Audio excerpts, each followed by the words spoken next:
আসসালামু আলাইকুম সুপ্রিয় দর্শক। আওয়ামী লীগ, ছাত্রলীগ তারা দেশ ছেড়ে চলে গেলেও তাদের এখনো তারা যে এখনো দেশকে অস্থিতিশীল করার জন্য বিভিন্ন কার্যক্রম চালিয়ে যাচ্ছে তারই একটি নমুনা। নমুনাটা গাজীপুর স্টাইলে। কিছুদিন আগে গাজীপুরে সাংবাদিক তুহিনকে হত্যা করা হয়েছে সন্ত্রাসীরা। সেই গাজীপুর স্টাইলেই ৫ সাংবাদিককে হত্যার পরিকল্পনা। ছাত্রলীগের হোয়াটসঅ্যাপ চ্যাট ফাঁস। কালবেলার একটি রিপোর্ট, চলুন বিস্তারিত শুনি। গাজীপুরের মতো ফেনীর আরও ৫ সাংবাদিকের উপর হামলার পরিকল্পনা করার অভিযোগ উঠেছে নিষিদ্ধ সংগঠন ছাত্রলীগের বিরুদ্ধে। একটি হোয়াটসঅ্যাপ গ্রুপে তাদের পরিকল্পনা গোয়েন্দা তৎপরতায় ফাঁস হয়েছে। শনিবার ৯ আগস্ট রাতে বাংলাদেশ সংবাদ সংস্থা বাসস ফেনীর সংবাদদাতা ও দৈনিক ফেনীর সময় সম্পাদক মোহাম্মদ সাদাত হোসেন ফেনী মডেল থানায় সাধারণ ডায়েরি করেছে। থানার officer in charge OC Mohammad Shamsuzzaman বিষয়টি নিশ্চিত করেছে। অভিযোগের ভিত্তিতে পুলিশ জানায় পরিকল্পনার অংশ হিসেবে একতাই শক্তি নামের ছাত্রলীগ যুবলীগের একটি হোয়াটসঅ্যাপ গ্রুপে ফেনীর ৫ সাংবাদিককে টার্গেট করা হয়েছে।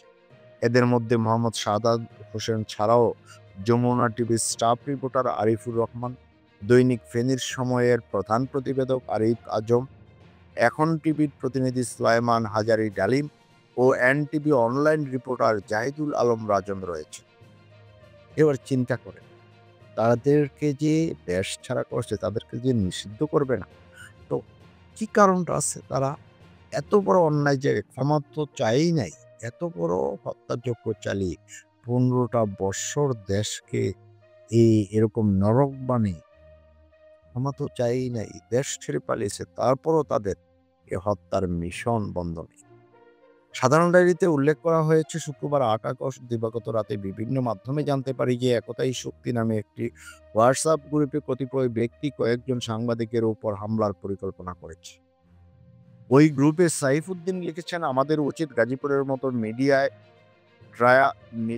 ট্রায়ালটার চান্স নেওয়া। এই চান্সে আমাদের ফেনীর সময় এর সাদাত, আরিফ রাজন এদের যে কারোর বিরুদ্ধে চান্সটা নেওয়া দরকার।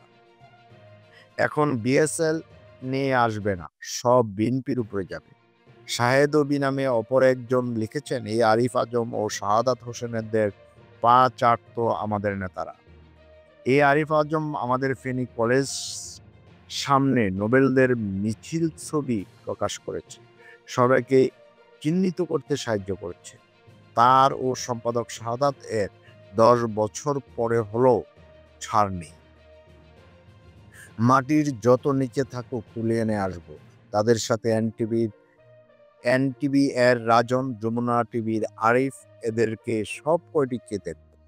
নিষিদ্ধ ঘোষিত পৌর ছাত্রলীগের সাবেক সাধারণ সম্পাদক ও জেলা ছাত্রলীগের সহসভাপতি শাহেদ আকবর অভি, তার সাথে সাইফুদ্দিন মানিক ফেনী সরকারি কলেজ ছাত্রলীগ, আবুল হাসনাত তুষার সাধারণ সম্পাদক পৌর ছাত্রলীগ, সারোয়ার রনি সহসভাপতি ফেনী পৌর ছাত্রলীগ, তোফায়েল আহমেদ অপু সাংগঠনিক সম্পাদক ফেনী জেলা ছাত্রলীগ, নূর করিম জাবেদ সাধারণ সম্পাদক ফেনী জেলা ছাত্রলীগ, রায়হান হাবিব শাকিল সহসভাপতি ফেনী জেলা ছাত্রলীগ, শওকত কিরণ, মোহাম্মদ হাসান কাজী, নিজাম উদ্দিন শুভ সভাপতি ফেনী পৌর ছাত্রলীগ, তোফায়েল আহমেদ তপু সভাপতি ফেনী জেলা ছাত্রলীগ সহ আরো ২০-২৫ জন এই গ্রুপে আলোচনা করেছে।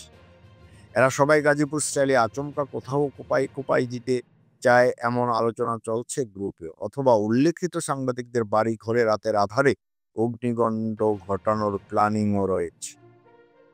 এই গ্রুপে এডমিনরা হলেন জেলা ছাত্রলীগের সভাপতি তোফায়েল আহমেদ তপু, সাধারণ সম্পাদক নূর করিম জাবেদ, সহসভাপতি শাহেদ আকবর অভি, আশিক হায়দার রাজন হাজারী, রণিচন্দ্র দাস, পৌর ছাত্রলীগ সাধারণ সম্পাদক আবুল হাসনাত তুষার, কলেজ ছাত্রলীগের সাইফুদ্দিন মানিক। এই গ্রুপে অন্যান্যদের মধ্যে শওকত কিরণ, জিমান শুভ, এএস তুষার, জুবায়েদ আকাশ, তৌফিক চৌধুরী, হৃদয় ভূঁইয়া, আকাশ আহমেদ, মোহাম্মদ রাকিব, দিলারা সুলতানা মিলা, নাজিম পাটোয়ারি, নাসির উদ্দিন মিয়াজি, ইকবাল হোসেন বাবলু, লিউ চৌধুরী, মোহাম্মদ রোমান, রবিউল হক ভুইয়া, রবিন, এখলাস উদ্দিন খন্দকার, রাকিব অর্ণব, ইয়াসির আরাফাত রাজু, রায়হান হাবিব খান শাকিল, রাকিব আহমেদ তাহান, মামুন আড্ডা, মোহাম্মদ হোসেন রিয়াদের নাম জানা গেছে। এ বিষয়ে ফেনীর প্রবীণ সাংবাদিক AK-M আব্দুর রহিম বলেন, হামলার পরিকল্পনা ফাঁসের পর জেলায় কর্মরত সাংবাদিকদের মধ্যে উদ্বেগ উৎকণ্ঠা বিরাজ করছে। এ ধরনের ঘটনায় জড়িতদের আইনানুগ ব্যবস্থা গ্রহণ করতে হবে। সুজন, ফেনী জেলা কমিটির যুগ্ম সাধারণ সম্পাদক মোর্শেদ হোসেন এই ঘটনার তীব্র নিন্দা জানিয়ে বলেন, ফেনীর গণহত্যায় জড়িতরা পলাতক অবস্থায় থেকে নানা রকম নাশকতার পরিকল্পনা করছে।